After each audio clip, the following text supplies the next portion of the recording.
ముఖ్యమంత్రి గారి గురించి ఆలోచించి మాట్లాడమని నేను కోరుతున్నా. ఈరోజు ప్రజలు వాళ్ళని గెలిపించారు.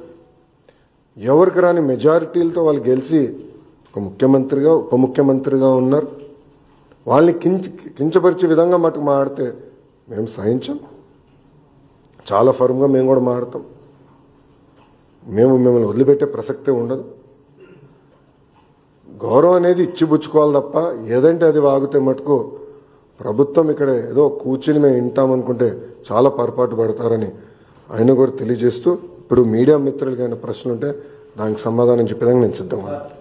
నారా లోకేష్ విద్యాశాఖ మంత్రి అయిన తర్వాతే విద్యా వ్యవస్థ నాశనం అయింది అనేది జగన్మోహన్ రెడ్డి గారు హెలికాప్టర్లో తిరిగేవారండి. ఆయన పైన హెలికాప్టర్లో తిరుగుతుంటే కింద చెట్లు నరికిన రోజులున్నాయి.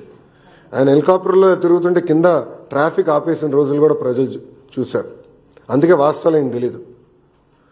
గత ప్రభుత్వం 5 సంవత్సరాలు 12 లక్షల మంది పిల్లలు ప్రభుత్వ పాఠశాలకు దూరం అయ్యారు. ఎందుకు అయ్యారో ఆయన సమాధానం చెప్పమనండి.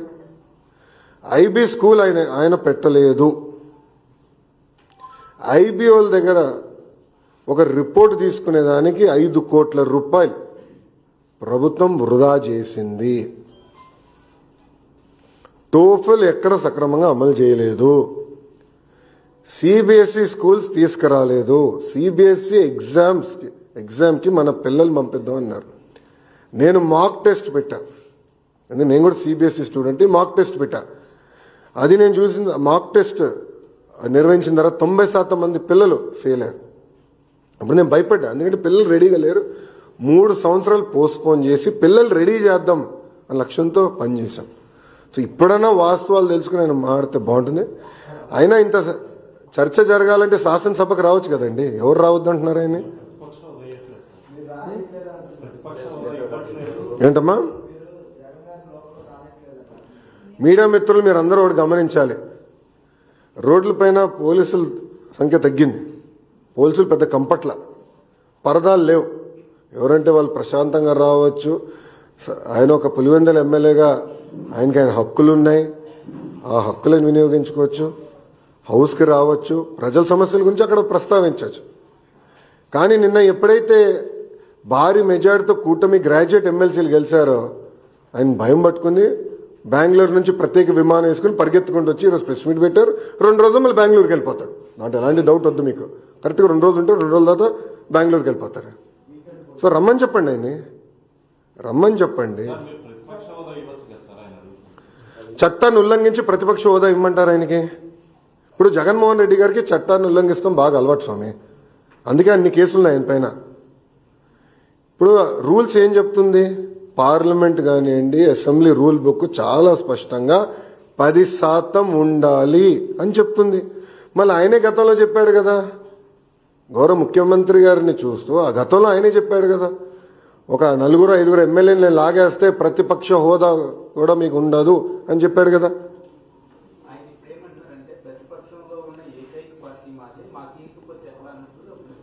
రమ్మని చెప్పండి సార్.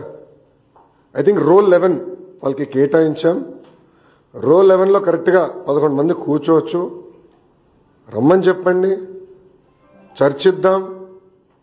వాళ్ళకున్న సంఖ్య ప్రకారం, అంటే ప్రజలు నిర్ణయించిన సంఖ్య ప్రకారం టైం వస్తుంది అని మాట్లాడచ్చు. ఎవరు మాట్లాడొద్దన్నారు? ఈరోజు ప్రతి సభ్యుడికి స్పీకర్ గారు మైక్ ఇస్తున్నారు, డిప్యూటీ స్పీకర్ గారు మైక్ ఇస్తున్నారు.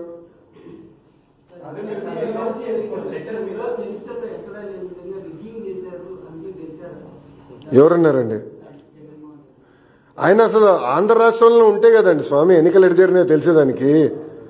ఆయన వెళ్ళి బెంగళూరులో పడుకుని ఇక్కడ ఎన్నికల గురించి మాడితే ఆశ్చర్యంగా లేదా అన్న? ఆయన పొలిటీషియనా? నేను అడుగుతున్నా. ఇప్పుడు నేను కూడా పాదయాత్ర చేశాను సార్. పాదయాత్ర చేసిన తర్వాత నిరంతరం ప్రజల్లో ఉండాలని కోరుకుంటా, ఆర్నిసలు కలుస్తా. ఆయన్ని కలవకుండా అంటే 5 సంవత్సరాల్లో దాదాపు 20 మంది శాసనసభ్యులు ఆయన కలవలేకపోయారు. గుర్తుపెట్టుకోండి. ప్రతిపక్షానికి వచ్చిన తర్వాత కూడా ఇప్పటికీ 8-9 నెలలు అయింది.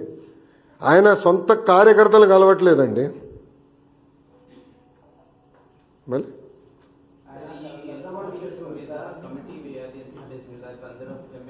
అడిగారు, మినిస్టర్స్ అడిగారు, ఎమ్మెల్యేలు అడిగారు. దాని మీద ఎట్లా ఉండబోతుంది, వేస్తున్నారా అసలు వేసే అవకాశం ఉందా? అది స్పీకర్ గారు ఇవ్వాల్సిన డైరెక్షన్. స్పీకర్ గారు ఇవ్వాల్సిన డైరెక్షన్ గురించి నేను మాట్లాడకూడదు. స్పీకర్ గారు ఏ నిర్ణయం తీసుకున్నా ప్రభుత్వం దానికి కట్టుబడి ఉంది. సార్, నిరుద్యోగ భృతి ఇస్తామని చెప్పారు. 2 సార్లు బడ్జెట్ చేయడానికి వల్ల నిరుద్యోగ భృతి అక్కడ చెప్పలేదు. అలాగే బడ్జెట్ ప్రసంగంలో 4 లక్షల ఉద్యోగాలు ఇచ్చామని చెప్పి గవర్నర్ గారి టీచర్లు చెప్పారు. ఎక్కడ ఇచ్చారు? సోషల్ కమిషన్ సర్వేలో 20 లక్షల ఉద్యోగాలు ఎంఎస్ఎల్ఈ సెక్టర్లో ఉన్నాయి ఇచ్చామని చెప్పారు. అది ఎక్కడ ఇచ్చారని చెప్పి ప్రశ్నించారు. చాలా స్పష్టంగా మేము చెప్పింది మొదటి హామీ 20 లక్షల ఉద్యోగాలు కల్పిస్తాం అనేది మన ప్రభుత్వం అధికారంలో రాకుండా ముందు ఇచ్చిన హామీ. మీరు నా స్పీచ్ కూడా చూడండి, బోత్ ప్రైవేట్ ప్రభుత్వం కలిపి 20 లక్షల ఉద్యోగాలు కల్పిస్తామని మేము చెప్పాం. మీరు చూస్తే ఇప్పటికీ 6 లక్షల కోట్ల పెట్టుబడికి మేము ఒప్పందాలు కుదిరించుకున్నాం. అవన్నీ ఇప్పుడు గ్రౌండింగ్ అవుతున్నాయి. తద్వారా 4 లక్షల మంది యువతకి ఉద్యోగాలు కల్పిస్తామని మేము చెప్పాము. అది స్పీచ్లో ఉంది. మొన్న కూడా కౌన్సిల్లో నేను చూపించానండి. ఇప్పుడు ఒక సూటిగా ఆయన ప్రశ్నిస్తున్న 5 సంవత్సరాల్లో మీరు తీసుకొచ్చిన కంపెనీలు ఎన్ని, ఆయనే సమాధానం చెప్పమనండి. ఎంతమందికి ఆయన ఉద్యోగాలు కల్పించాడు, ఆయనే సమాధానం చెప్పమనండి. ఎందుకు ఈ గోలంతా? చెప్పుకునే స్థాయి ఒక్క కంపెనీ తీసుకొచ్చాడు ఆయన. ఎక్కడ స్వామి 40 లక్షల మందికి ఉద్యోగాలు కల్పిస్తే అసలు నిరుద్యోగుల సమస్య ఎందుకు ఉంటుంది?